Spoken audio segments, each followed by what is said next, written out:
the first thing that comes to my mind when I heard about the Muslim sport is that the women will they have to cover their head with the strap, and they cannot eat pork. So yes, they are the first thing that comes to my mind.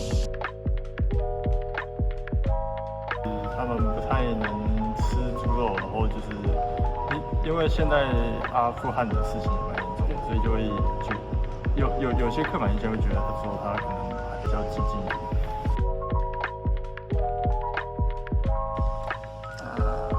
我觉得穆斯林是一个比较特别的宗教，就是因为就是一天他们有5个不同时间一定要拜拜的，对。然后还有比较特别的，就在每一年大概1个月，他们要在一起，就是他们大概晚上7点才可以吃东西，还有早上3、4点才可以吃东西。然后他们还有很多方法，就是像他们不可以吃猪，还有很多方法，所以我觉得是比较特别。我也觉得比较有点麻烦，也是比较真的很 unique 的一个宗教。对。我现在关注的主题是，我听到这个词，我会想到的是现在在讨论的可能世俗国家和宗教国家之间的适应问题，比如说在所谓的世俗国家，比如说欧洲、法国，他们的穆斯林社群越来越庞大的状况下，当地的法国人和当地的穆斯林怎么去，可能我看到新闻上常常说，可能会有一些冲突或矛盾，然后包括说几年前有一些比较大的新闻，像查理日报或者是法国老师被杀害，都跟两边之间的像文化冲突有关吧，这样。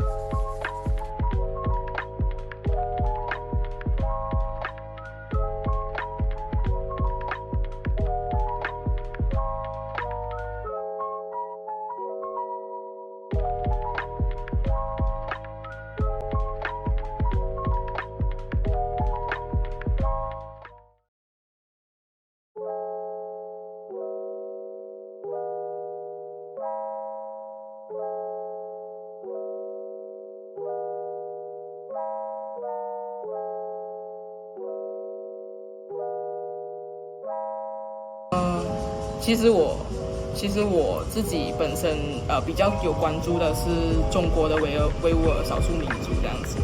那为什么会去关注？其实因为我蛮好奇，就是中国那边的关系这样子。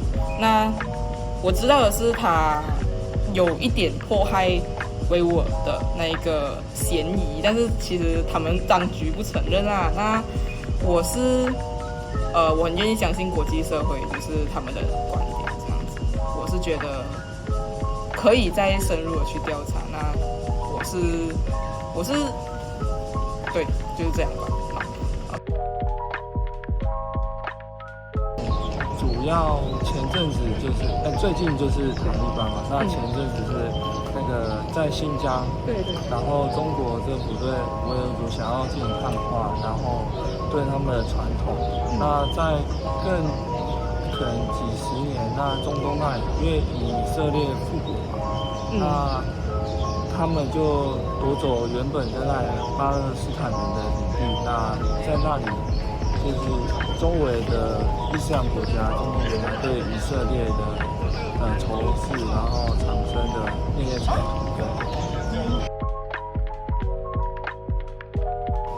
如果是说关于我有没有就是对穆斯林还有伊斯兰教有了解的话，我自己是比较少接触到这边的新闻的。那可能比较常看到就是报纸上会写说，就是有些我不知道那是个人行为吧，就是伊斯兰的那个恐怖分子，然后后会发动一些比较对社会比较震惊的一些事件，这样子。那我基本上接触到的资讯都是这些。Long story actually. Well, when I was like in grade 9, there was the Boston explosion, a terrorist attack, and when I didn't know much about Islam before, but I was a fangirl of Zayn Malik. You know him? One Direction, Zayn Malik, and I saw him got a lot of hate on Twitter, and I was like, that was so strange to me that I don't know what he has to do with the marathon explosion, and that was the first time I get to know what's the word? Islamophobia.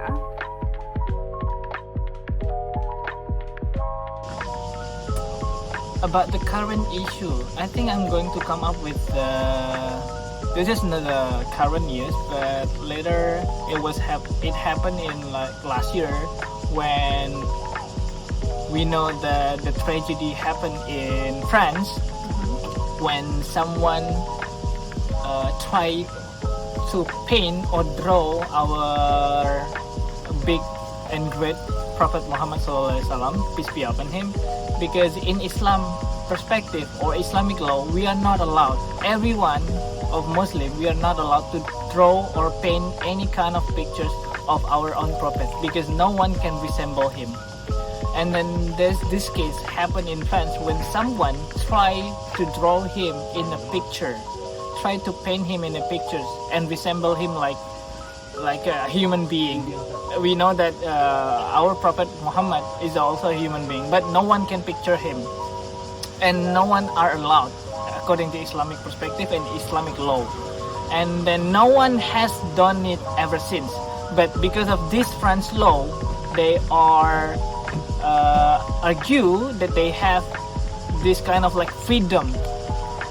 But again, their freedoms against the border of Islamic perspective of Islamic law. And this is what happened when this tragedy happened. One of Muslim in France, they kill the suspected of people who draw, of the person who draw the caricature or the paint of our prophet.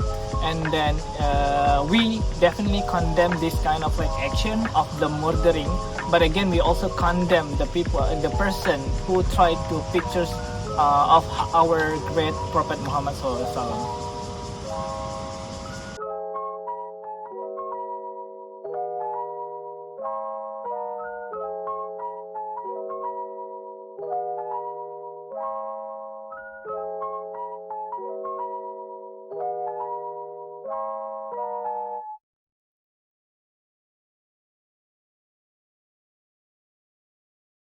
Welcome to our event, Muslim Film Festival, Tafakkur.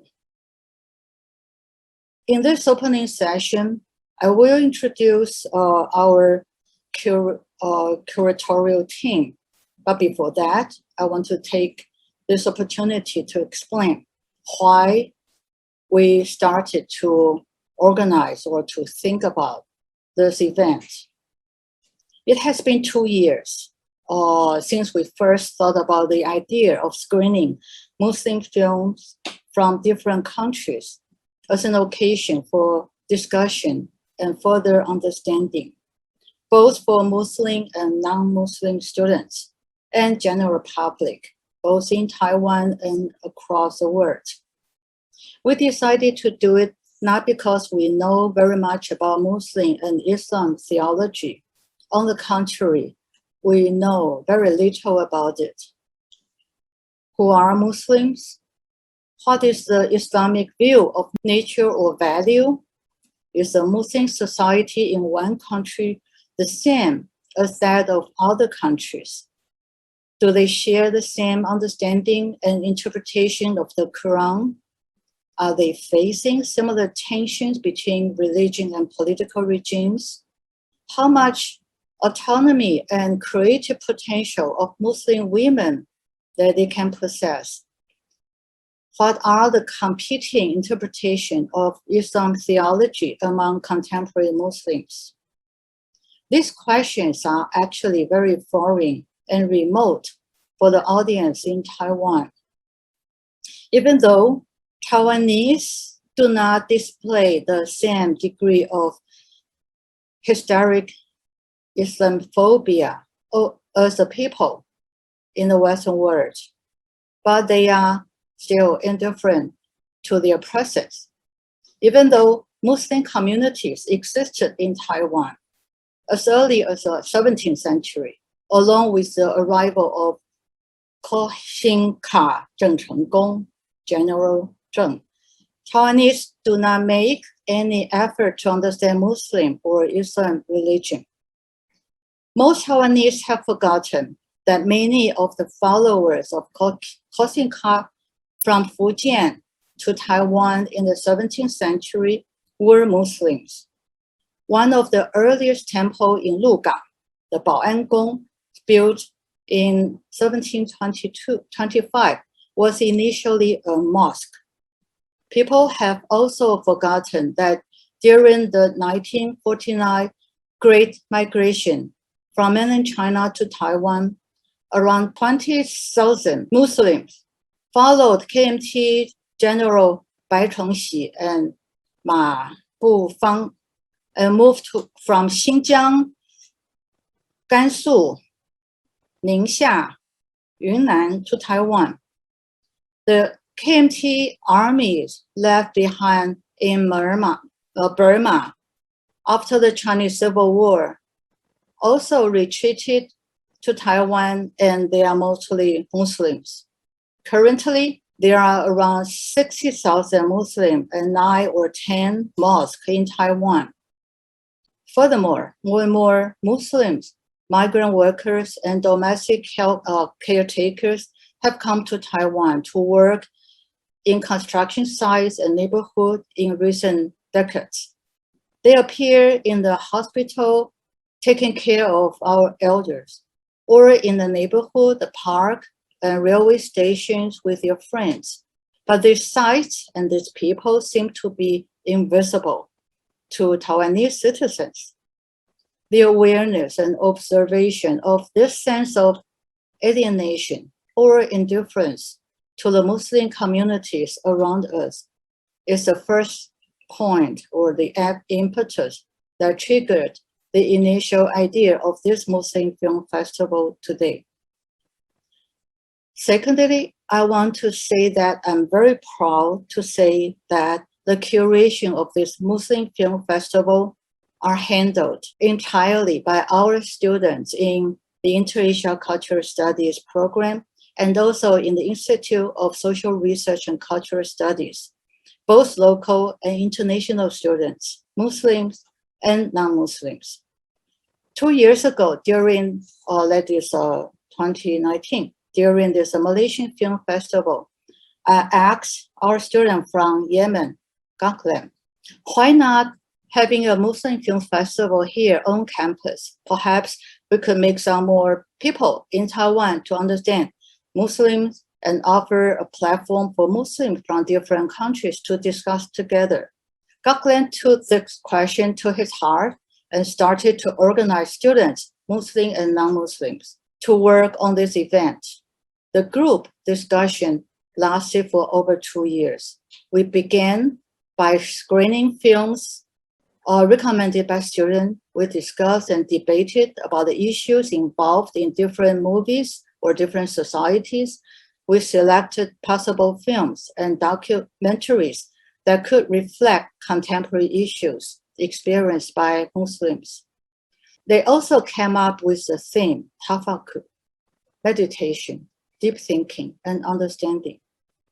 So these students are from Malaysia, Indonesia, India, Vietnam, Palestine, Yemen, Spain, China, Hong Kong, and Taiwan. And during these past 2 years, some students could not return because of the pandemic to continue the work. Some had to quit because the heavy duties for part-time job or thesis writing. Others persisted and stayed. And new members joined us. It has been not an easy process. Muslim students from Indonesia do not understand the situation of Muslims in Malaysia or India. Muslims from the Middle East also do not understand the historical trajectories and current conditions of Muslims in Southeast Asia. It has been a learning and discovery process. We became more and more aware of the complexity of the Muslim society in different countries. Finally, I want to say a few words to thank all the support that we get. Professor Brossard for his generous support in the beginning to help out with student activities. I also want to thank Professor Said Farid Alatas, who joined me as a co-supervisor and discussed the critical issues of this event with students through Zoom meetings and email correspondence. I especially want to express my appreciation for the students' effort at this event over the past 2 years, particularly the current fantastic curatorial team led by Jiani Li, and her group, Miftah, Noura, Saris, and many others. Maybe we can start off from our curatorial team. Hello, everyone. I'm Jiani, one of the curators of the Tafakkur Film Festival. I'm from Malaysia. It is a Muslim majority country. Yet I grew up vaguely understood Islam or Muslim. I believe many may share the same sentiment, especially non-Muslim Malaysian like me. Religion could be a sensitive topic or even a taboo here. Debate on religion is often being used as a political tool in Malaysian society. I'm glad to be part of the organizing team. We have Muslim and non-Muslim from different regions in the team. Along the process, our conversation challenged my past understanding about Islam. I think my team has made a brilliant choice to have Tafakkur as the theme of the festival. Contemplation and reflection is truly the foundation of our film festival. I must thank Professor Joyce and Professor Farid for their guidance that we finally chose 3 main themes to guide our discussion these 3 days: politics and religion, women contestation in Muslim society, and competing theology among contemporary Muslims. I hope the festival will open up more opportunity to understand the diverse Muslim society worldwide.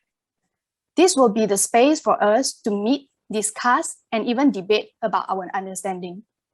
I wish the films and dialogues that we are going to have will offer substance that you can draw inspiration from and to reflect. Please join us in the process of Tafakkur. I hope you enjoy the festival. I pass to my teammate member, Noura.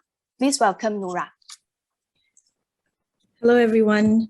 I am Noura Jukaku, and I graduated from the center, which is Inter-Asia Cultural Studies last year. And I'm so glad to be a part of this team since we started in 2019, as this was a great learning experience, I think, for all of us. We started under the guidance of Professor Joyce, and I'm so grateful to her for supporting us, guiding us, and giving us this opportunity to bring out some very important discussions related to the various Muslim societies around the world. And like Professor Joyce said, I think we really did not have much idea about Muslims around the world. I'm an Indian Muslim, but I grew up in the Middle East. So I think it was really helpful for us as a team to get together and become more aware. And also as a Muslim who was living in Taiwan for 3.5 years, I saw people, they do not have much access to information about Muslims, their religion, or the culture. So I thank Professor Joyce for opening up this platform for us to bridge the gap between different societies and cultures to come together and become more aware. I would also like to thank our team members for putting in so much effort for making this happen. And I hope that this festival helps us open doors for understanding Muslims in a different light and helps us move forward to answer those significant questions regarding Muslims in different parts of the world. Thank you so much. I invite Miftah to continue. Thank you, Noura. Hello, everyone. My name is Miftah, and I'm Indonesian.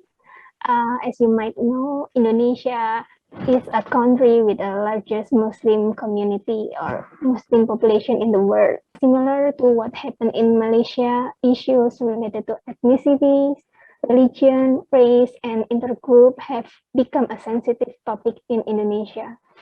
Oftentimes, these issues regarding the religion especially can trigger various conflicts or even hate speech. I'm grateful to have an opportunity to study and live in Taiwan for about 3 years.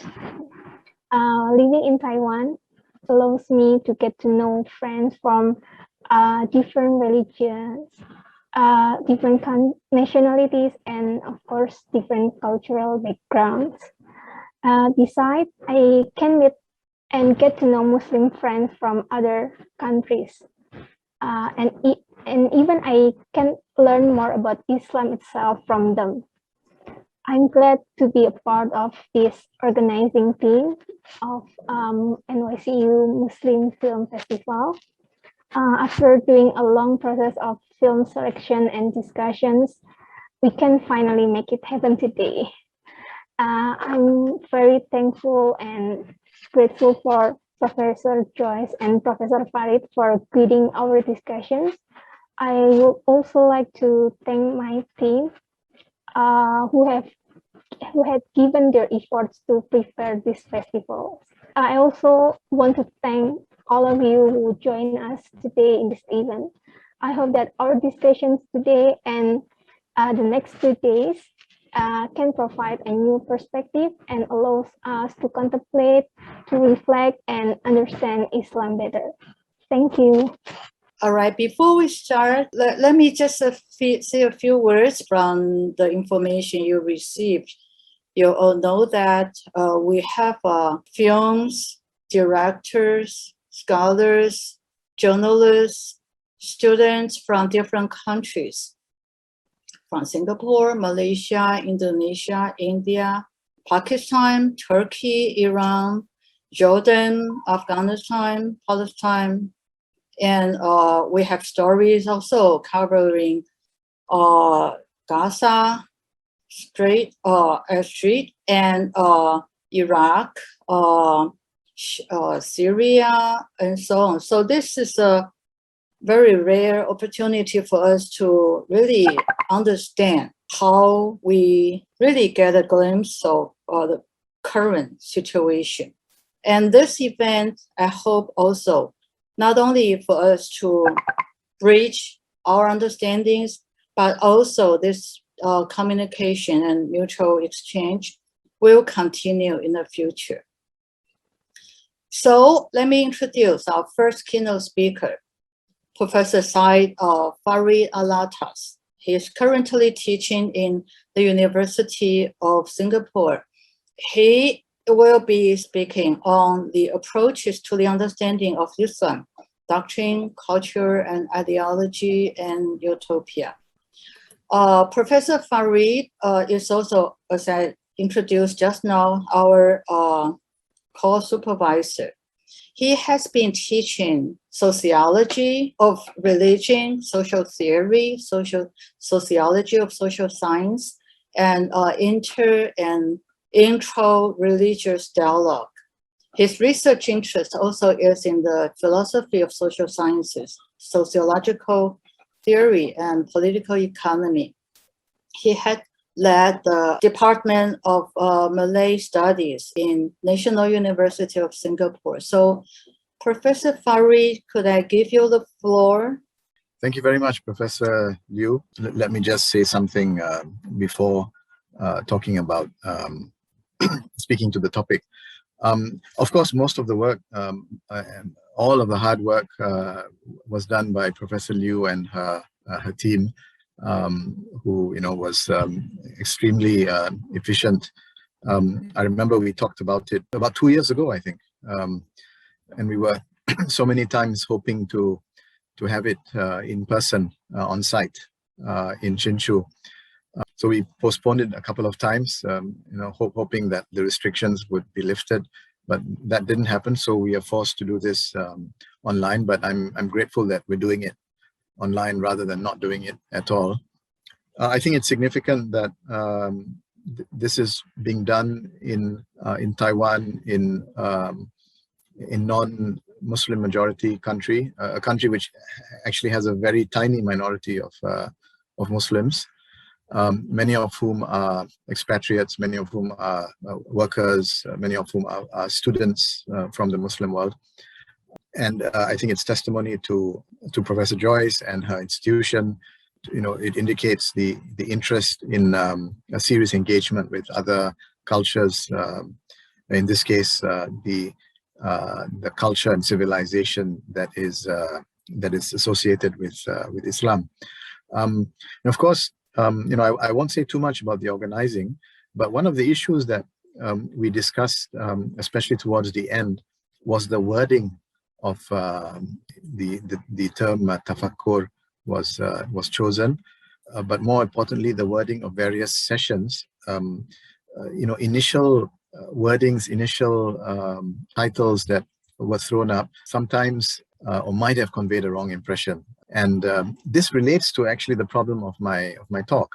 You know, for example, if you entitle a session "The Problem of Women in Islam," right?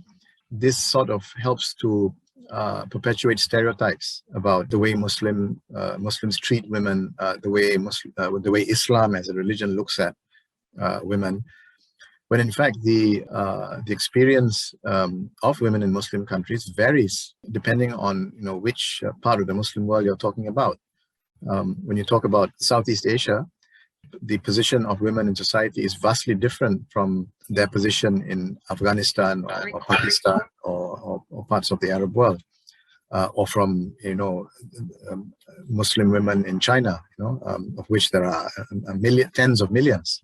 So we had to wrestle with, you know, the terminology so as not to offend certain groups, so as not to offend certain people, and also not to convey the wrong impression, and certainly want to avoid perpetuating any stereotypes. And when we were discussing with the committee the proper use of terms, you know, how to word the various sessions, one of the issues that emerged in my mind, which is related to my presentation, is that all religions have blood on their hands. If you look at it, not just today, but historically, you know, if you look at the massacre of Muslims in Burma in the name of Buddhism, even sanctioned by some Buddhist monks. You look at the hate speech and sometimes violence perpetuated against Christians and Muslims in India in the name of Hinduism. But of course, this is the culprits are Hindu fundamentalists. If you look at acts of terrorism committed in the name of Islam by Muslims, you look at apartheid-type policies in the state of Israel in the name of the Jewish religion, and you look at some leaders, some world leaders who claim to be God-fearing Christians, but who sell, you know, billions of dollars worth of weapons to certain countries, or who themselves invade countries. So there is the apparently the complicity of religion in these acts of hate speech, violence, whether physical violence or non-physical violence. So the question arises: how do we reconcile the pure, pristine teachings of a particular religion with what we witness in history, with what we are witnessing actually right now around us? Most recently, of course, you have the terrible, horrendous situation in Afghanistan, particularly with regard to how women are being treated, prohibition of women going to school after a certain age and such things. So how do you reconcile the pristine, pure teachings or values of the religion with what we actually see going on? That's what I really want to discuss briefly. And I will do it, of course, with regard to the example of Islam. But the basic approach for me is that we must look at the universal teachings of these religions and compare them and contrast them, in fact, with the, I should say, human-made interpretations that reflect the weaknesses, human failings, and cultural biases of human beings. I think there are occasions where human beings had been able to rise above their failings and to come up with universal teachings and universal ideas which are good for all humanity. But at the same time, human beings have interpreted these teachings in a way that reflect their failings, in a way that reflect their weaknesses, in a way that reflect biases, and in a way that also reflects the human capacity for evil. And I think this is how we ought to approach our understanding of religion. Now, with regard to Islam, Islam is, of course, one of the world religions. It is also a civilization, and it has, throughout the centuries, espoused very, pristine, pure, and universal values. At the same time, we are inundated with news about terrorist acts, acts of misogyny, and other negative portrayals of Muslims. And this is because in many cases Muslims had been perpetrating such acts. They're not simply a matter of the spreading of stereotypes. Muslims are indeed involved in terrorist activities. Muslims are indeed involved in misogynist activities and so on. So is Islam good or is Islam bad? And why do these things happen? So I think when it has to do a lot with what we mean by Islam, right? We say Islam promotes the rights of human beings. Islam promotes the rights of women. For example, women were given the right to directly inherit property from their parents, and that property could not be touched by their husbands. This was a right given to Muslims in the 7th century, long before European women or Western women had such rights. So we have that. But at the same time, you have phenomenon like in some parts of Pakistan, there is this notion of women being married to the Quran, meaning they cannot be married to a human being. And this is said to be a rule sanctioned by religion, when actually it is a means for families to keep property within the family by not allowing their daughters to get married. And then you have what's going on in Afghanistan right now, and we say this is Islam, right? So which is Islam? Is it the Islam that gave rights to women 1500 years ago, or is it the Islam which prohibits women from going to school in Afghanistan? So it requires us to understand what we mean by Islam. And when I say what we mean by Islam, I mean that we need to understand Islam, or any religion for that matter, at different levels. When we say Islam, first of all, we mean the revelation of Islam. We mean the Quran. And for Muslims, that would be like saying we mean Islam as it exists in the mind of God, as it were. Islam as it is intended to be by God.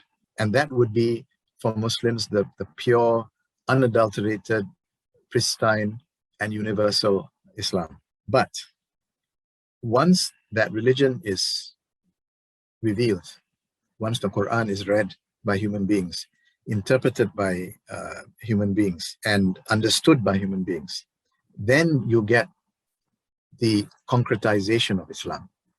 Now that concretization takes many forms. You would have, for example, Islamic doctrine, theological doctrines, which explain the nature of God, which explain the various theological issues with regard to the relationship between human beings and God. For example, what is the nature of evil? Does God create evil, and does God allow evil? And if so, how can he be God? That kind of issue, yeah, to do with the notion of evil. But already here, when we refer to theological doctrines as Islam, we are talking about human interpretation of religious texts, right? We are talking about human interpretations of the Quran.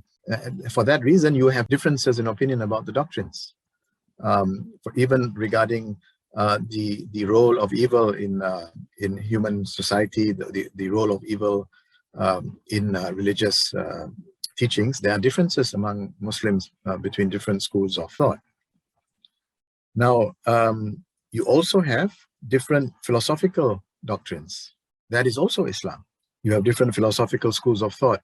Some philosophical schools of thought in the in Islamic history drew from the Greek or Hellenistic tradition. Some have taken a lot from Neoplatonic philosophy. Some have taken from Aristotle. So in fact, you had for centuries an Aristotelian, or what they call a peripatetic school of philosophy among the Muslims. And the Muslims played a crucial role in the transmission of Greek philosophy to Western Christendom during the European Middle Ages. So, and then you have philosophical schools of thought which are opposed to Aristotelian philosophy that espouse different types of philosophies. Here again, we are talking about Islam, but we're talking at the level of philosophical doctrines and philosophical schools of thought, which are also subject to human failings. Now, you also have the manifestation of Islam or the concretization of Islam in terms of Sufism, in terms of Sufi Sufi orders with their own understanding of theology, their own understanding of the relationship between human beings and God, with their own understanding of the nature of God, with their own understanding of the nature of knowledge acquisition. For example, Sufis, probably more than others, believe in the role of intuition, what the Muslims call ilham, in knowledge acquisition. Sufis also have their practice, the outward expression of religiosity through various types of rituals, which include music, chanting of of religious formula, the use of various types of musical instruments, and movements which on the surface look like dance, but actually forms of worship, like the so-called whirling dervishes associated with the Mevlevi order, associated with Jalaluddin Rumi, where they whirl and they turn around, and that's referred to as a dance, but it's not actually a dance. And it's not a performance, it's a form of meditation, if you will. And you have different Sufi orders that, or tariqa, as we say in Islam, which differ in terms of their teachings and also differ in terms of their ritual practices. And finally, you also have the culture of Muslims. You have the material and ideal culture of Muslims, which may or may not be influenced by Islam. Nevertheless, the culture and the cultural behavior of Muslims reflects upon Islam. But the relationship between Muslims in their daily lives, in their when we look at the material culture, when we look at their beliefs and their ideas, when we look at the way they organize society in terms of political economy, in terms of political structures, when we look at the family structure, when we look at all these aspects, we can see that there are three ways of understanding their relationship with Islam.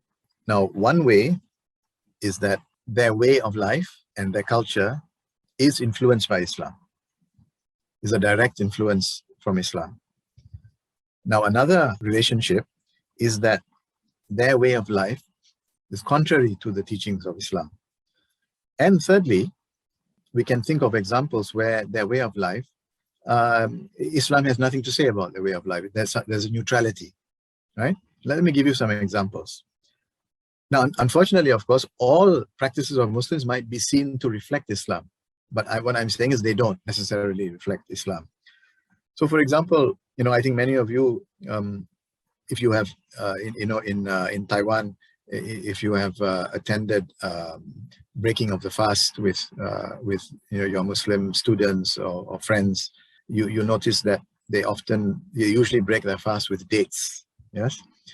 Now this it has become a tradition among all Muslims throughout the world, wherever you are.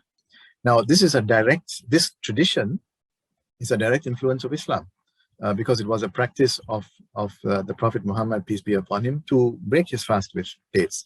And Muslims believe in the emulation of the practices of the Prophet. So here you have an example, right? And we can think of many other examples in which the practice of Muslims is directly influenced by Islam. Some of them have to do with entire ways of life. Some of them have to do with, very small things that we take for granted. For example, it is a habit of Muslims who eat with our hands. When we eat certain dishes with our hands, it is a practice to use 3 fingers and for the food not to go up beyond the 3rd digit of your finger, or the 2nd digit, I'm not sure. Now, this has become a culture. It's become, a cultural practice. It's good manners to, when you eat with your hands, to eat in that way, and not to eat with the left hand, only with the right hand, right? But this can be traced back to the practice and the teachings of the Prophet as well, right? He has sayings in which this is said to be the correct way to eat with the hands. But we also find that there are practices of Muslims in their culture which are totally against the teachings of Islam. The prohibition of women from learning is definitely against the teachings of Islam. When you have situations in some parts of the Muslim world, among some families, where the property of the wife is controlled by the husband, again, this is against the teachings of Islam, because in Islamic law, the daughter has the right to inherit from the parents, and when she gets married, the husband has no claim over her property, right? But yet you find a violation of this in many cases.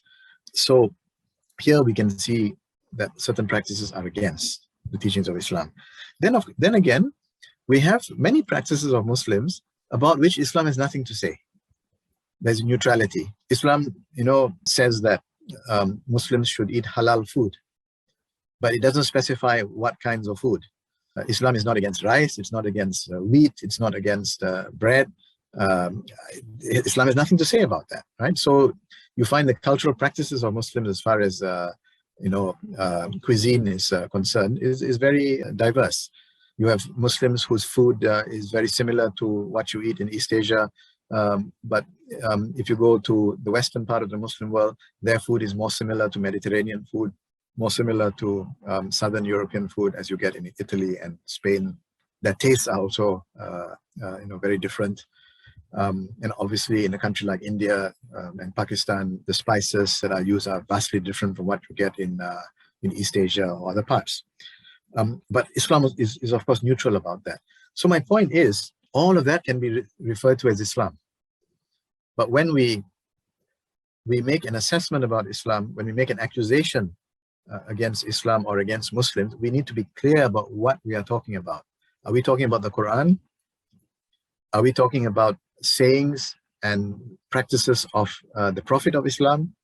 Are we talking about religious doctrine, which is diverse and based on interpretations of human beings throughout the ages? Are we talking about philosophical schools? Are we talking about Sufi orders? Or are we talking about just the lives of Muslims in general, which may be talking and acting in the name of Islam, but whose talks and whose actions have actually in reality different types of relationships with Islam, being neutral, being against Islam, or being for Islam. This is the kind of distinctions we need to make. In more academic terms, let me just say that the views of Muslim activists and Muslim politicians and Muslim leaders, Muslim elite, rather than simply reflecting Islam as a religion, Islam as a revelation, also reflect their positions in society, their social situations, their material interests. So for that reason, these views can be classified as ideologies and utopias. Now, a certain religious leader may come and say that what I'm saying is pure Islam. It is the word of God, and it is correct, and you have to follow me. But that is not the teachings of Islam. And from sociology, we learn that the words of a person cannot be taken at face value. They reflect the social situation of the person. They reflect the material interests of the person, right? And sometimes these words or these ideas are ideological. They're ideological in the sense that they function to maintain the status quo, to keep things as they are. So, for example, people who believe in Islamic economics, you have some economists among Muslims who say that there is an Islamic school of economics, and they say that this is based on the teachings of Islam, and therefore it is a good economic system. But when we examine it carefully, we can see that their understanding of economics, which they call Islamic economics, is actually a form of economics that fits in very well with capitalism and reflects capitalist interests. So the Islamic banking and finance system, which you find even within conventional banks, many conventional banks have Islamic counters or Islamic sections. This Islamic banking and financial system is actually capitalist in nature. The proponents claim it is Islamic, that it reflects the values of Islam, but we can say that it reflects the values of certain Muslim economists who have a pro-capitalist stance. Now, we can also find, on the other hand, Muslims who are against capitalism and who have an understanding of political economy that's more socialist. You would find, for example, in Indonesia about 100 years ago, you had Muslims who, in the anti-colonial movement, who had socialist ideas and tried to combine Islam and socialism. The famous example was Haji Omar Said Chokro Aminoto, who wrote about Islam and socialism. Now there also you have social political ideas that reflect their own interests as Indonesians, as natives who saw themselves as being oppressed by the colonizer, which also the colonizer was seen to represent capitalism, right? So they had utopian ideas, in the sense that their ideas were not meant to conserve the system or to preserve the system, but rather to overthrow and revamp the system.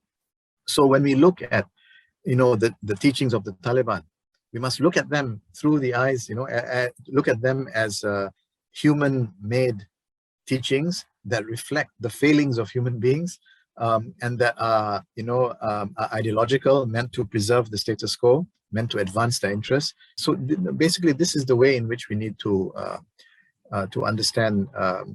I'm speaking about Islam, but I think the same general framework can be used to understand any religion. So the basic lesson is, Islam can be understood at so many levels. So when we say Islam says this, Islam says that, we must clarify in our minds what we mean by Islam. Are we referring to the universal teachings? Are we referring to doctrines or theories or ideologies or utopias or people's culture? Secondly, Islam is heterogeneous. It is not homogeneous. There are vast differences among Muslims in terms of their practices, in terms of their culture, and these are influenced not only by Islam as a revelation, but also influenced by so many other factors: historical, social, geographic, and so on. So this is basically what I have to say. Thank you very much. Yeah, thank you so much, Professor Fari, for this very inspirational and perhaps also provocative interpretation or analysis of this Muslim or Islam, the definition and approaches. I should have said also, just very briefly, that as we see the movies, as we see the films, sure, this is also possibly the way we can, approach our understanding of what Islam is all about. Yes. It's not just, the Quran. It's not just the Prophet. It's all these other things that I mentioned that you will see in these films. Yeah, certainly. Let me introduce you to our second keynote speaker, Professor Oki Pushpamadasari. Her talk will be Imagining Islam, the Battle of Identity and Ideology in Films. Okay. Oki is an Indonesian novelist, essayist, and researcher. She is currently a doctoral candidate at the National University of Singapore. She has received many awards, literary awards in 2012, she has won an Indonesian major literary prize for her third novel. And actually, she has published around 11 books, including 5 novels and 4 children novels. And she is known for her exquisite portrayal of Indonesia's social and political conditions. And her book have been translated into English, Malayu, German, and Arabic. And she has also received the title of Woman of the Future, Southeast Asia in 2019. So, okay, I'll give the floor to you. Thank you, Professor Joyce, Professor Farid, and all of you, the audience of the Muslim Festival and NYCU. So I will discuss about, my title is Imagining Islam, how film becoming battleground of identity and ideology, especially in Indonesia. So my discussion focus on Indonesian film, especially Indonesian film that portray Islam and Muslim in Indonesia. And I know that one of your film, Tanda Tanya, you know, the original version is Tanda Tanya. It's just one of the many film in Indonesia portraying about Islam and the relation between Islam and other religion, or relation among Muslim itself.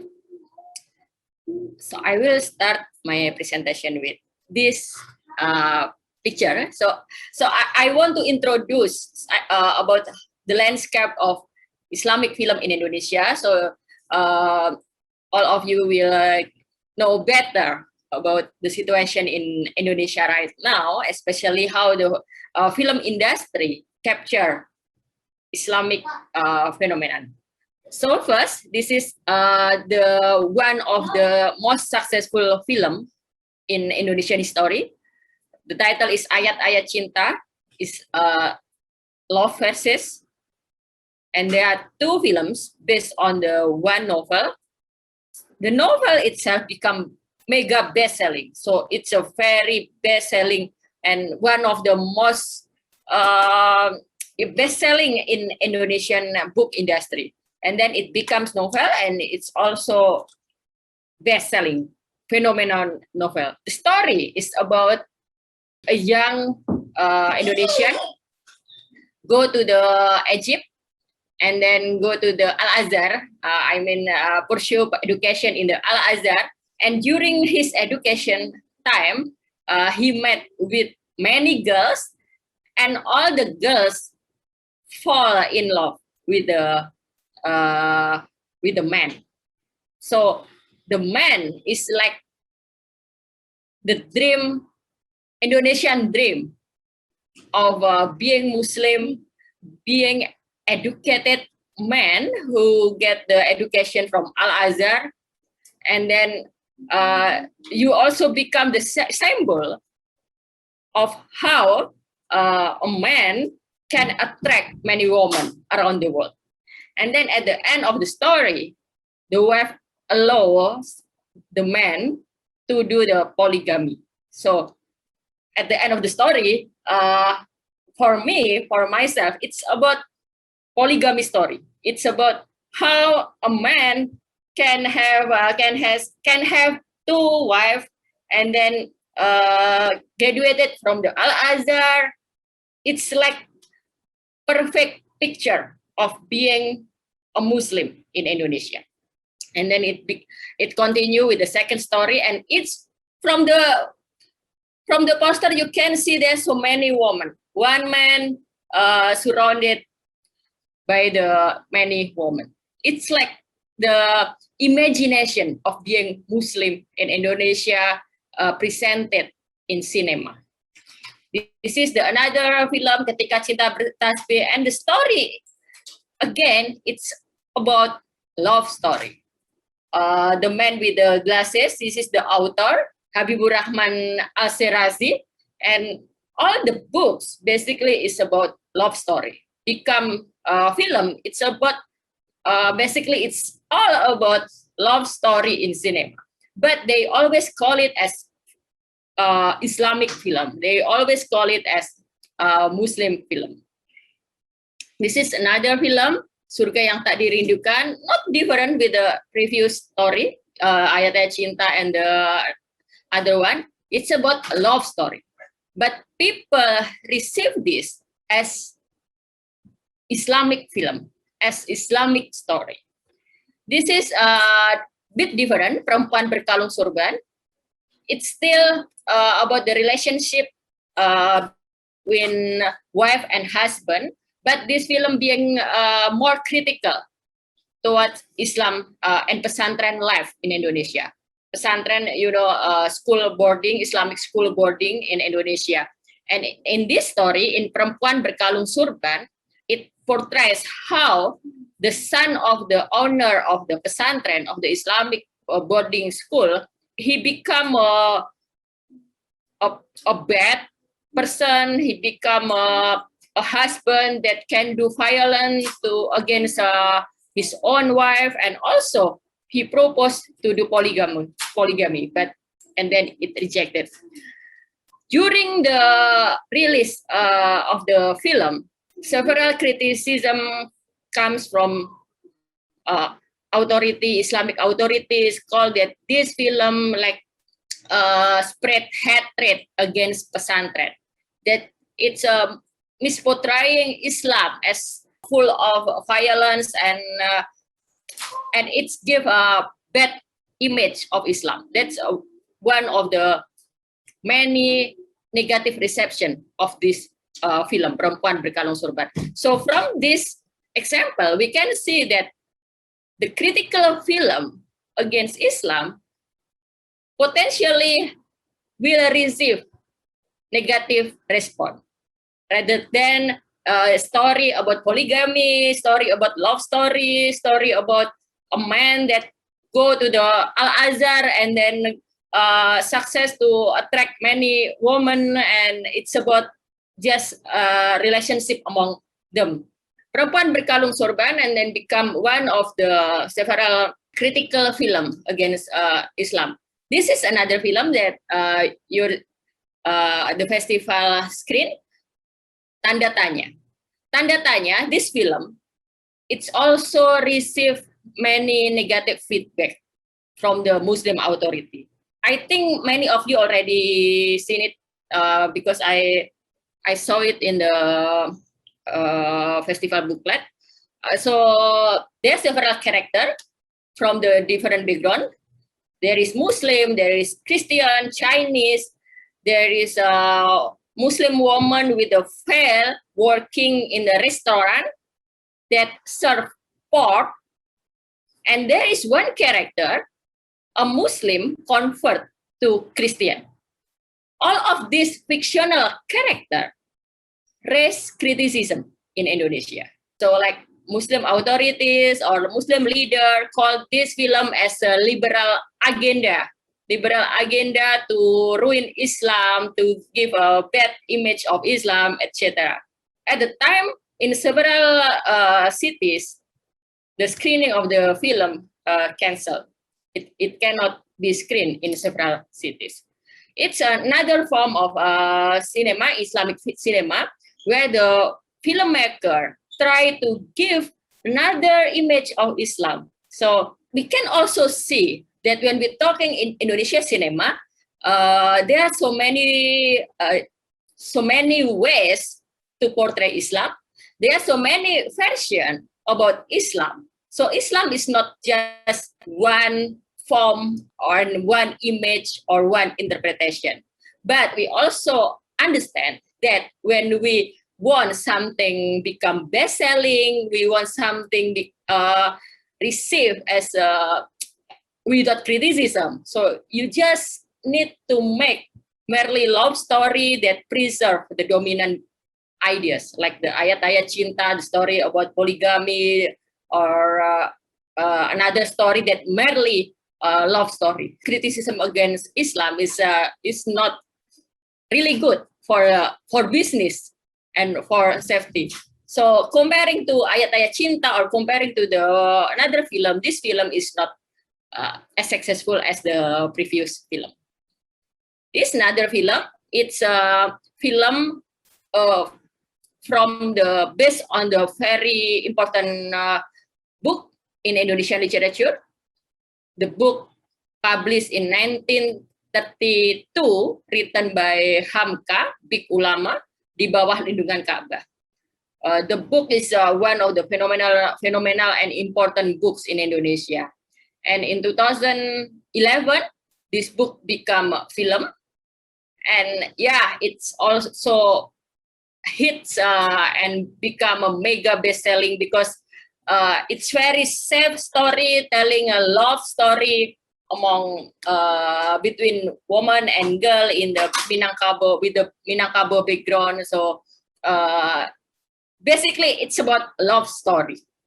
But and then when we back to the 1988, more than 30 years ago, when the film about Muslim or Islamic film has not been dominated Indonesian cinema, there is a big and important film called Cut Nyak.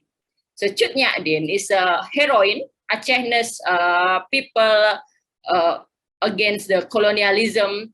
The film won so many awards and becomes, until now, we acknowledge it as one of important films in Indonesia.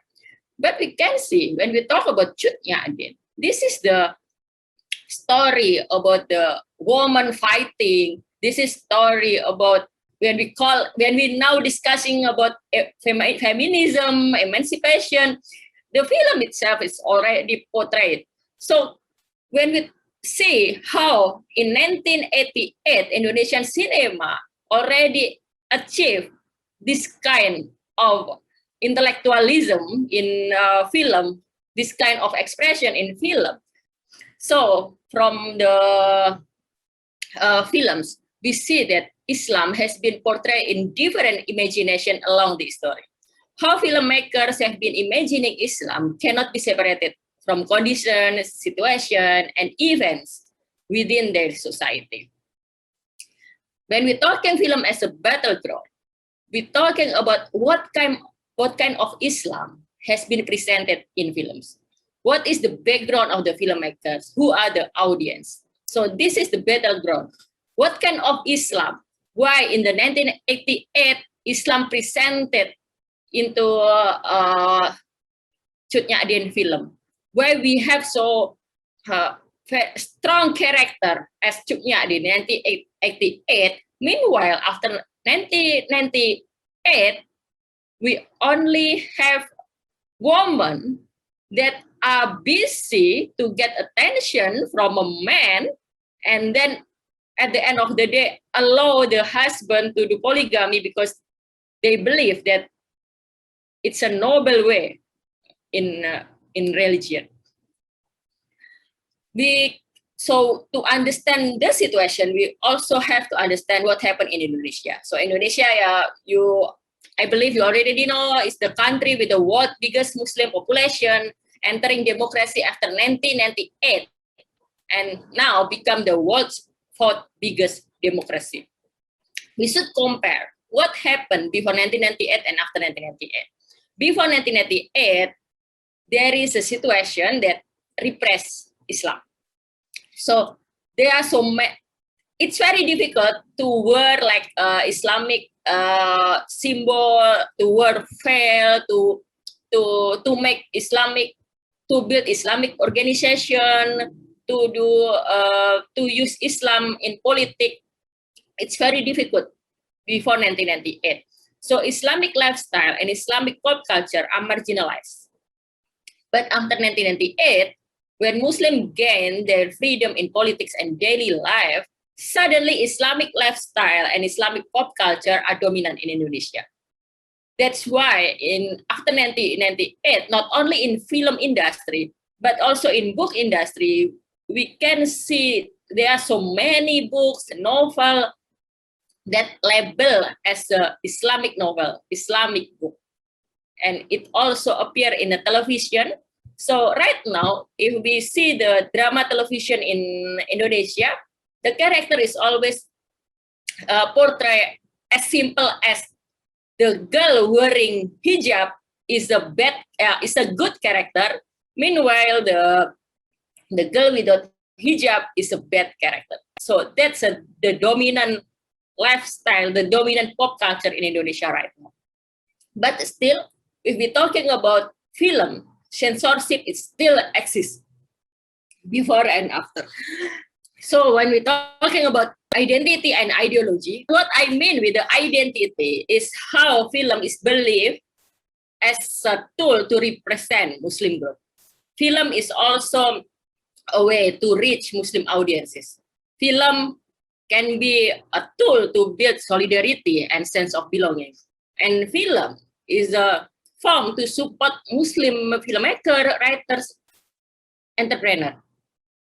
And at the same time, film is also used to promote certain Islamic teachings and Islamic way of life. Film as a tool for indoctrination of certain interpretation of Islamic teaching, and film as political power. And you know, when we're talking about, for example, in the fourth point, film to support Muslim filmmaker, writers, and interpretation. During the making of the Ayat-Ayat Cinta, there is a big dispute between the director, the book writer, and the Islamic community. Why? When one of the character is not real Muslim? Why one of the actor is not real woman who wearing veil in the real life? So it becomes a hot debate among the filmmakers and the Muslim group. So it's really identity and ideological battleground, not only after the film release and meet the audience, but during the filmmaking. So should actor represent the real value of the film, or it just merely art? So anybody can do acting, anybody can become anyone in the film. But the fact is, there are so many debates, and until now, for some filmmakers, several filmmakers and producers who always want to produce Islamic film, they refuse to use Christian actor or to use several actors that they think it's not represent the value of the Islam. So the battle inside film is the question, what is the story, or what kind of story? Who are the leading roles? Who are the actors? Who do the cast? Wear costume, etc. Should the filmmakers be Muslim? What kind of Muslim are they? It's still being problem. It's still being questioned until now in Indonesia film industry, especially for those who use film to spread Islamic teaching. Meanwhile, after the film release, the battle continue with how the public reception, what kind of censorship they will receive from the censor bodies or from the authority, from the government, or sometimes from just organization that maybe they don't like the film and they do censorship, or they raise criticism, make a petition, and at the end the film cannot be screened in the cinema. One of the film that has been criticized because of the not only the religion but also the ethnicity is also made by the director of the Tanda Tanya.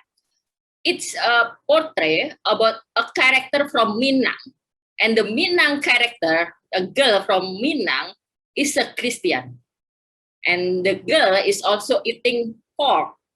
And then the organization from Minang organization, or Minang youth organization, or Minang community, they condemn the film because they believe that in Minang all are Muslim. at the end, the film has been cancelled, cannot be screened in many places. And the director, Hanung Bramantyo, he should explain that it's not Minang, it's only blah, blah, blah. Yeah, he refused to, he doesn't want to be accused that it's Minang. So in Indonesian people, and I think it's a general in the world, they don't want to understand there is a big difference between fiction and reality. And as a creator, actually we can create anything, right? This is fictional world, but sometimes it still cannot be received. Like, because in Minang, there is no Muslim, there is no Christian or Muslim, so you cannot make character Minang girl as a Christian and it works. So it's still unbelievable. It's still happening in Indonesia until now. So, and then what the commenter from Muslim authorities, Muslim leader, is still matter until now. So fiction in film is not really as free as what we thought. And then what filmmakers should do? There are three options. They can do self-censorship, they can do negotiating, they can just resist. So we claim freedom of expression regardless of the consequences. So there are so many, beside everything, there are several filmmakers that choose the third option. They should accept when their film cannot be screened in several areas, in several provinces, but they refuse to compromise. It still happens. So this is three options filmmakers can do right now. That's our reality, that we should make strategy to keep making art regardless what happened in our society. Thank you so much. Sorry for the trouble. So we can continue with the discussion. Thank you so much, Oki. You brought out so detailed and also complex situation of the film industry or film history in Indonesia. I believe there will be some questions and comments from the audience, but also, of course, the two speakers can comment or question one another. There are a few things that draw my attention, and I found it quite intriguing. Of course, we know the different practices of whether it is Quran's teaching or it's Islam tradition. For example, in the past preparation stage, we also watched the film, The River, Woman in the River. That is a Pakistan film, and it's about honor killing. So some students from Middle East, for example, Yemen, will say that, we Muslim societies don't do it that way. But actually, we also saw this honor killing in our film, in the Palestine film, right? And tomorrow we will be listening and discussing this issue. So the women's situation or the political situation vary from place to place. We watched the film Shahid. That's about Muslim communities persecuted, oppressed in India by the Hindu community. That's still going on. And we also watch other films. So either for Oki or for Farid, there's different practices. Of course, we know it is a man-made society, or it is a man-made interpretation. We know historical narratives are always man-made. Yeah, the interpretation of the sutra or the classical text in whatever religion, Buddhist or Christianity, they are outer Bible for Christianity. And also, even for Confucianism, they are also drastically different interpretation. So are there one and the only one origin or the teaching from the God? And also whether that is actually up to different political regimes throughout different history, because we have so long processes of trajectories. We know Islam, there are different sects too, right? So whether it is the political regime or whether it is local communities, conservative, the elders, conservative interpretation that would fixate or keep this practice this way. Or I certainly would not believe it is the nature or of the culture or of the people, but doesn't it come to one point that we see it is purely, maybe purely, mostly manipulated by a certain political regime toward a conservative power struggle or structure. So yeah, this is my immediate response either to Farid or Oki. Yeah, first of all, with regard to your point, Joyce, about is this not manipulation of religion by certain groups rather than the religion itself, or rather than the culture of people? I think it is both. You know, you have obviously or definitely you have manipulation, and we are seeing this. We are seeing this, everywhere. I think in some Muslim countries you can see an obvious manipulation of religion by political authorities. In other cases, there's a manipulation by religious elite.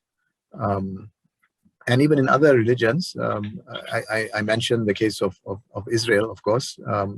Definitely, there's also a manipulation of a certain belief in the chosen people that affects the way Palestinians are treated. Now we are witnessing a wave of Hindu fundamentalism in India. So that part is true, but I think we have to avoid the argument which suggests that everything is okay with the people. It's just a matter of manipulation by the elite, because not everything is okay with the people. There are cultural practices which are very problematic, even when there's no manipulation by the religious elite. This is, I think, something important, which the films, the arts, the various arts, including film, and other visual and performing arts and the literal arts, do a good job in terms of portraying the problems in culture. The film you mentioned, The Girl in the River, honor killing, that is a real problem. It exists.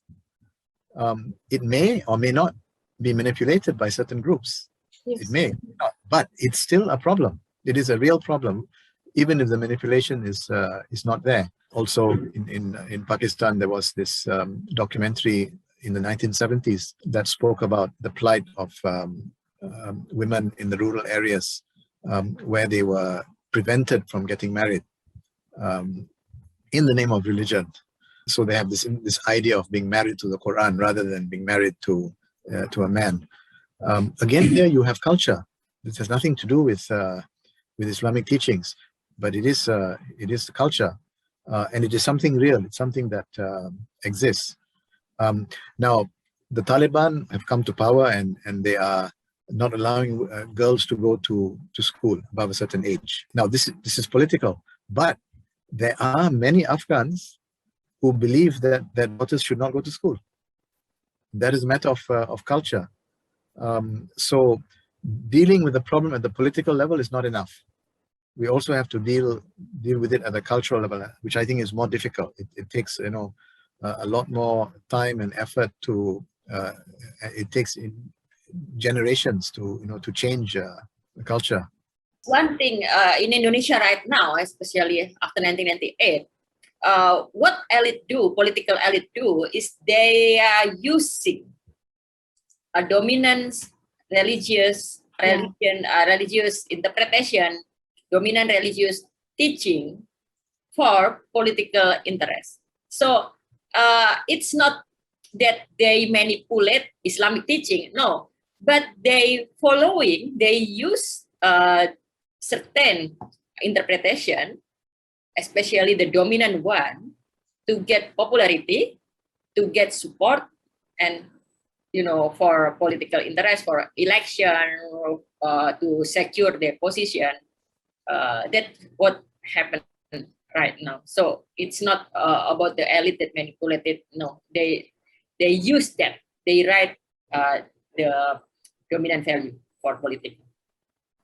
Yeah, I think what Oki is saying, it's true. The political elite don't manufacture problems. There are problems in the culture in terms of practice of Islam or the manifestations of Islam at the cultural level, which may be problematic, and they're already there. And those practices and those views among the people that are dominant can then be taken up by the elite for their own interests. For example, sectarianism, Sunni, Shiite problems, they are there and they have been there for centuries. Very often they are low level, small scale, or silent, dormant, right? But as and when it becomes expeditious to use those conflicts, then they can be resurrected by the political elite, and that is basically what they do. But they often, I think, Oki is right, that the political elite take their cues from what is going on in society, from what is going on in among the religious elite, because the religious elite have a lot of access to the masses. Every Friday, you just take Friday prayer. Every mosque will have hundreds or thousands of congregants, people in the congregation attending the Friday prayer. And before the Friday prayer, the imam speaks to them through a sermon, through a khutbah. So the religious elite have a kind of access and contact and intimacy even with the people that the politicians don't have. It's to their advantage to use ideas to prey on the sensitivities of the people, and they learn about what the sensitive issues are from the religious elite. If I may just give one simple example, a company in Malaysia, there's now a uproar about whiskey. A company in Malaysia is manufacturing whiskey. The politicians, I think, couldn't care less whether this company manufactures whiskey or not. But it's being made an issue by the religious elite, and they are calling for the company, to cease production of whiskey.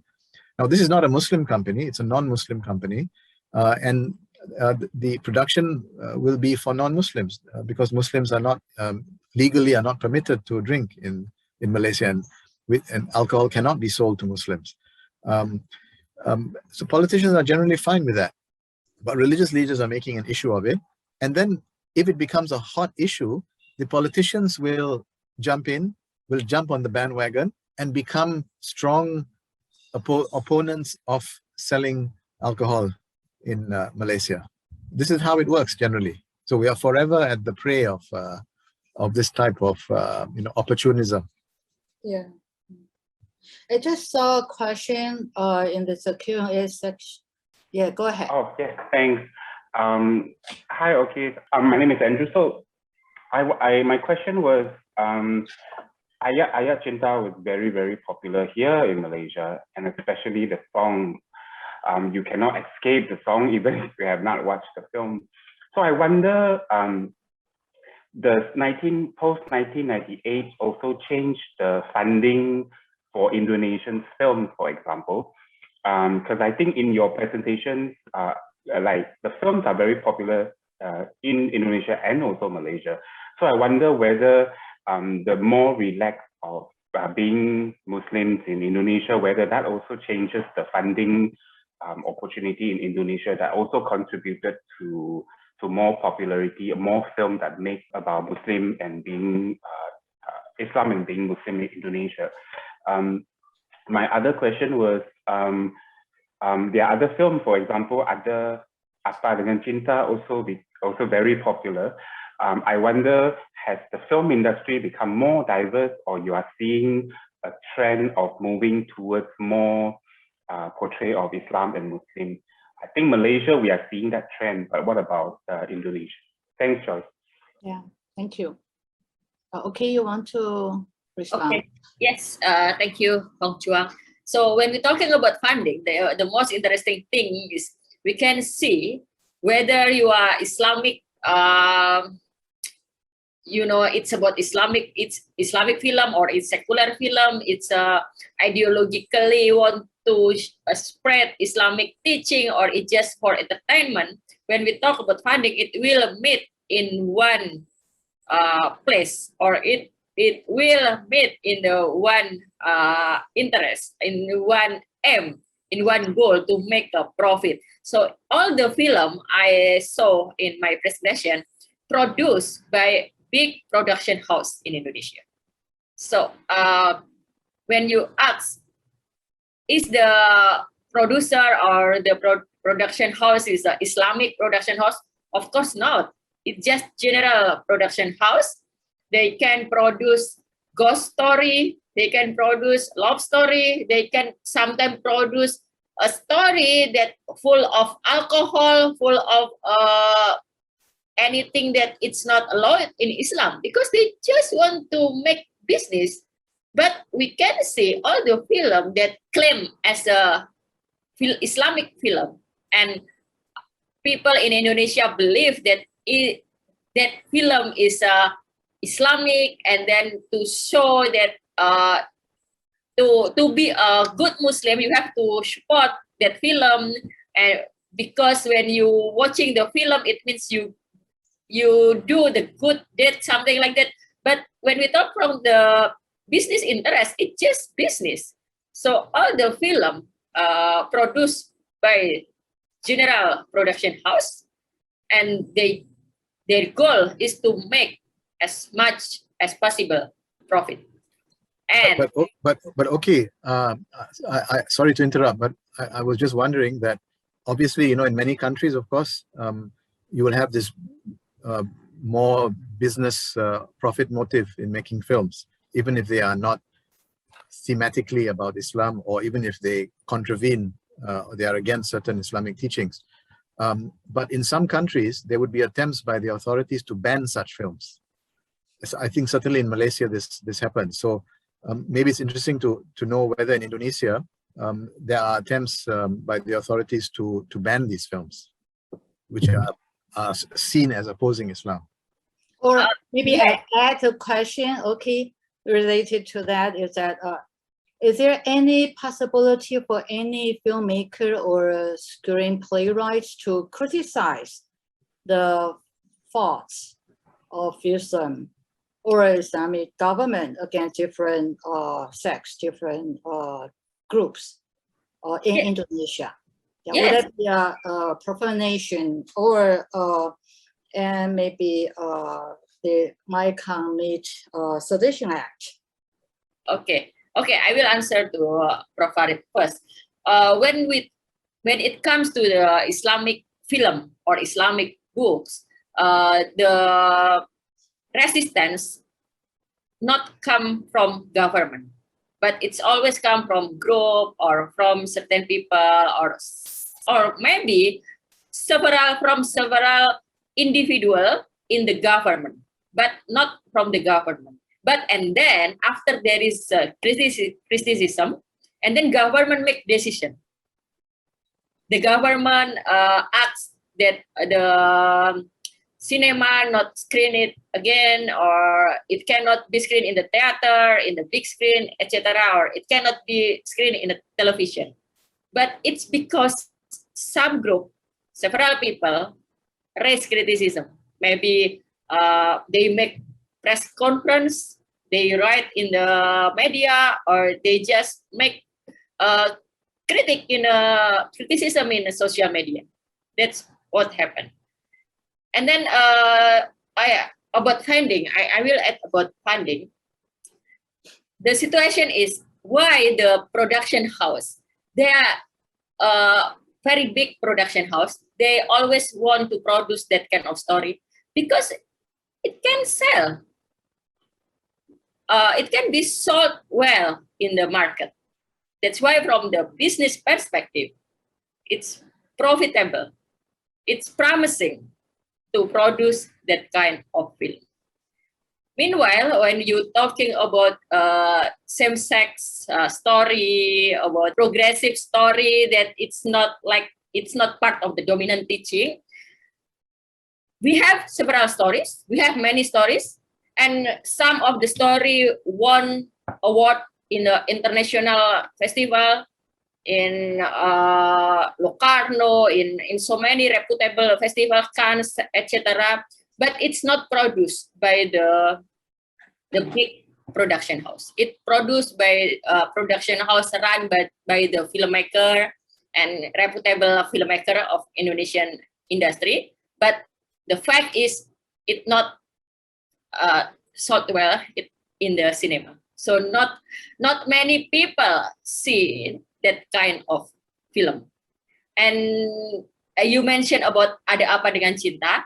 Yes, I think this is a perfect way to portray or to understand what happened in Indonesia. Indonesia is not Muslim, it's not Islamic country. Indonesia, we have various people. We have it's very diverse, and in film industry we have so many stories. But when we're talking about Ada Apa Dengan Cinta, it's not kind of film that portray the Muslim in Indonesia, right? So still, Muslim in Indonesia is portrayed with a film that is labeled as a Muslim film or Islamic film, etc. In fact, but of course, we can see it's not the only film produced in Indonesia, and still many people see the Ada Apa Dengan Cinta because they are so when we're talking about domination, it doesn't mean that all people and then support this film, but we should accept that this is dominant. Okay, thank you. Could you both take a look of the Q&A section? I think there are 3 comments, one for Oki. In order to save time, I'll just say it. Thanks for the very insightful presentation. It seems that certain religious authorities who have little interest in literary or aesthetic concerns have a massive power over Islamic discourse in films and popular writing. Are there also explicit policies that support their actions and specifically regulate Islamic film productivity or production, publishing, or this has become part of the self-censorship market mechanism? Another question for Farid. When it comes to utopia, what does that mean? Does that mean a single sovereign or the contemporary Islamic radicalism from the specification of fundamentalism? As you mentioned, there are different ways of practicing. The second question, different ways of practicing Islam. Is there any specific way of Islam practice regarding to that against or neutral? For question 2, he suggests LGBTQ. Yeah, do we care to address these questions? Either one start. The question about censorship, film and censorship, I think Oki can also deal with that, especially with regard to Indonesia. In Malaysia, of course, I think the level of censorship is stronger than in Indonesia, and literary works, works of in the arts scene are often subject to censorship, and that includes the film industry. Our censorship authorities are probably more proactive than in Indonesia, and they often preempt criticism from conservative groups in society. They don't wait for the criticism to come from society, unlike the situation that Oki said we have in Indonesia. With regard to Utopia, well, just to keep it short, there is a distinction, and this distinction was probably first made by the German sociologist Karl Mannheim, between ideology and utopia. He's talking about ideas that distort reality, but the nature of the distortion may be ideological or utopian. The nature of the distortion may be ideological if the distortion is meant to preserve or to promote the existing order. So, for example, when Islamic economists, if they say that Islam supports private property, and that that the essence of capitalism is giving and sharing, then we could say that that is an ideological statement meant to preserve the capitalist system, even though the reality is that capitalism can be very exploitative and it's based on inequalities and so on and so forth. Utopias, on the other hand, are distortions that function to overthrow the existing order. They are ideas which hide certain realities that are not in line with the views of the proponents, that are not in line with their views of the future order. An example would be, there was this group, Jamaah Islamiyah in Indonesia, that want to create a caliphate that unites the whole of Southeast Asia under one Islamic state.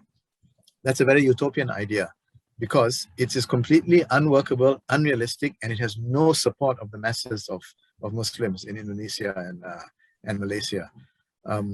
So this is what we mean.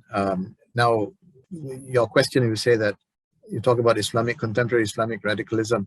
I'm not sure exactly what you mean by that, but some fundamentalist groups may be utopian, but you could have fundamentalist groups that are ideological, depending on the context. Are they trying to promote and preserve the current order, or are they trying to destroy the current order and bring about something different?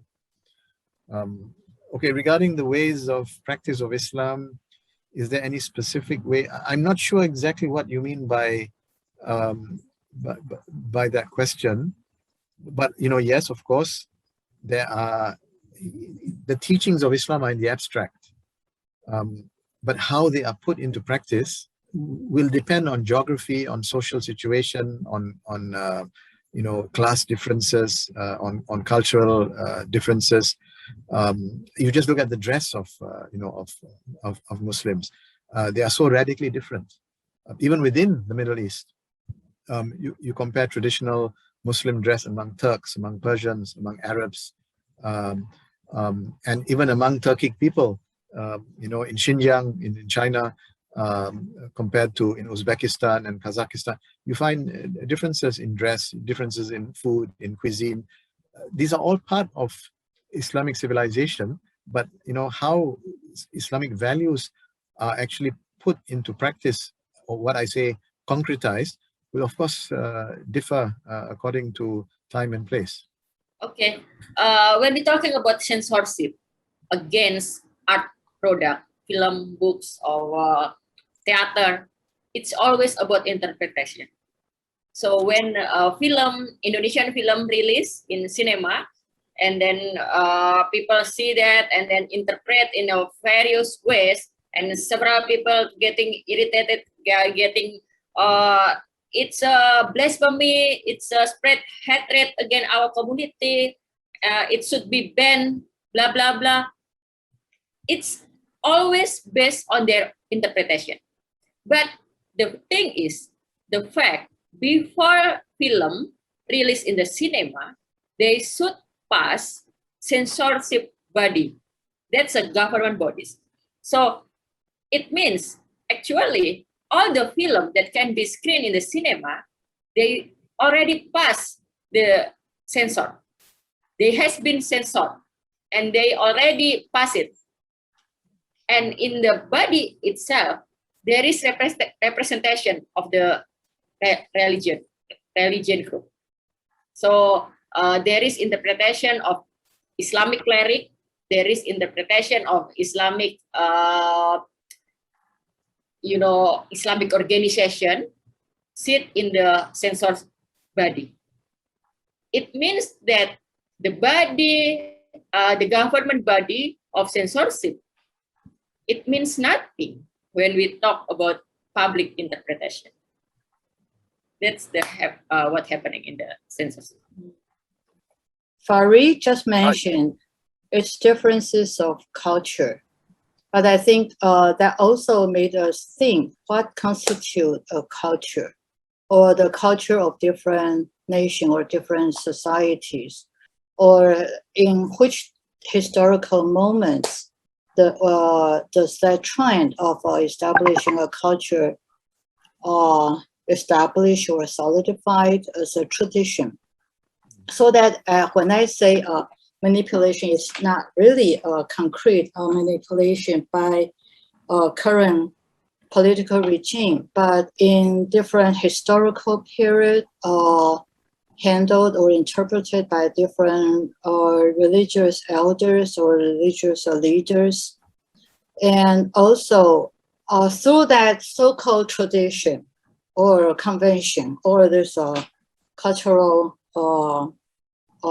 formation, people really act spontaneously and sincerely, and they are firm believers of truth, right?